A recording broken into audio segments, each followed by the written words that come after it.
মায়ের বান্ধবীকে বিয়ে, অন্তরঙ্গ ছবি প্রকাশ করে যা লিখলেন বীরসা। এই মুহূর্তে টলিউডে আলোচিত নাম পরিচালক বীরসা দাশগুপ্ত ও অভিনেত্রী বিদীপ্তা চক্রবর্তী দম্পতি। তবে পেশাগত নয়, ব্যক্তিগত কারণে। বীরসার মায়ের বান্ধবী ছিলেন বিদীপ্তা। কদিন আগেই বান্ধবীর ছেলেকে বিয়ে করার কথা জানিয়েছিলেন বিদীপ্তা। এবার সামাজিক মাধ্যমে দিলেন অন্তরঙ্গ ছবি। সুইমিং পুলে ভালোবাসায় মেতেছিলেন বীরসা বিদীপ্তা। সেই ছবি সোশ্যাল মিডিয়ায় দিয়েছেন বীরসা। সেখানে দেখা গেছে বরের বুকে মাথা রেখেছেন অভিনেত্রী। ক্যাপশনে লিখেছেন, আজ ওয়ার্ল্ড বুক ডে, সবাই বুক হাতে ছবি দিচ্ছে, আমিও দিলাম বুকে বিদীপ্তা।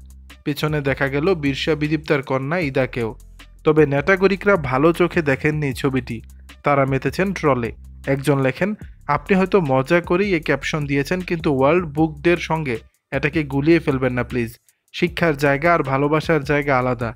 দ্বিতীয়জন লিখেছেন, কি বাজে মশকরা। পরে অবশ্য বদলে দেওয়া হয় ছবির ক্যাপশন। লেখা হয়, হৃদয় আমার, ওই বুঝি তোর বৈশাখী ঝড় আসে।